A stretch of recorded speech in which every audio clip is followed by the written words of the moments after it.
പ്രസവാനന്തര ശുശ്രൂഷയിൽ മികച്ച സേവനം നടത്തിവരുന്ന ലൈഫ് സ്റ്റൈൽ ആയുർ ഗാർഡൻ തിരൂരിലും പ്രവർത്തനം ആരംഭിച്ചു. ഹോസ്പിറ്റലിന്റെ ഉദ്ഘാടനം പാണക്കാട് സയ്യിദ് റഷീദ് അലി ശിഹാബ് തങ്ങൾ നിർവഹിച്ചു. തിരൂർ MLA കുറുക്കോളി മൊയ്തീൻ അധ്യക്ഷനായി.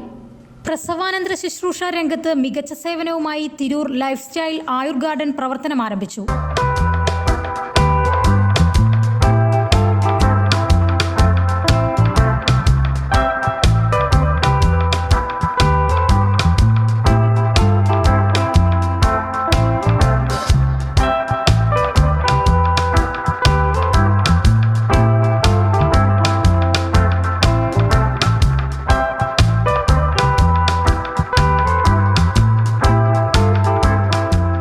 പ്രഗത്ഭരായ ലേഡി ഡോക്ടർമാരുടെയും വിദഗ്ധ ലേഡി തെറാപ്പിസ്റ്റുകളുടെയും മേൽനോട്ടത്തിലാണ് ചികിത്സകൾ നൽകിക്കൊണ്ടിരിക്കുന്നത്. അമ്മയ്ക്കും കുഞ്ഞിനും സമ്പൂർണ്ണ ആരോഗ്യം ഉറപ്പുവരുത്തുന്നതാണ് ലൈഫ് ഗാർഡൻ ആയുർ ഗാർഡന്റെ പ്രത്യേകത.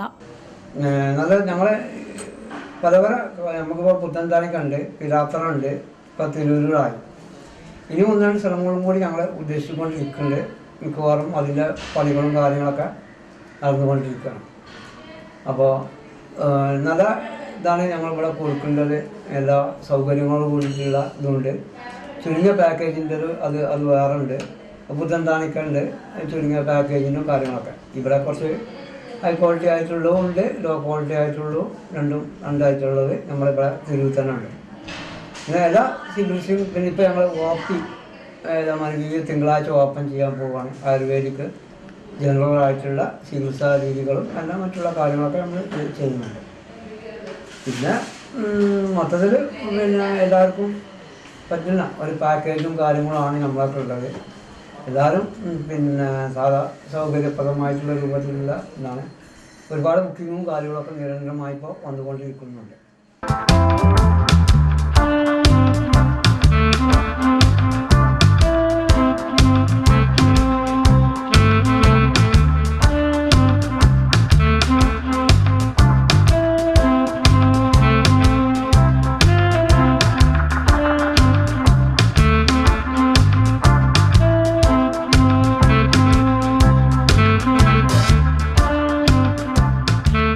പ്രസവാനന്തര ശുശ്രൂഷ, ആയുർവേദ ചികിത്സ, അക്യുപങ്ചർ ചികിത്സ, യോഗ പരിശീലനം എന്നീ ചികിത്സകളാണ് ലൈഫ് സ്റ്റൈൽ ആയുർ ഗാർഡൻ നൽകുന്നത്. എല്ലാ തിങ്കളാഴ്ചകളിലും ഡോക്ടർ സുരഭില ശബാദിന്റെ നേതൃത്വത്തിൽ OP ഉണ്ടായിരിക്കും.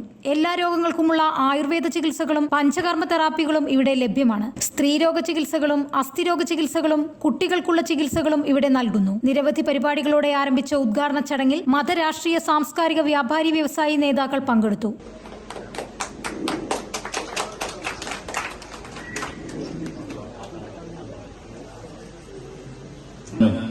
നല്ല നിലയ്ക്ക് നല്ല രീതിയിൽ വലിയ രീതിയിൽ തന്നെ അത് വിജയിച്ച് നല്ല സേവനം നൽകിക്കൊണ്ട് മുന്നോട്ട് പോകാൻ. ന്യൂസ് 99 തിരൂർ.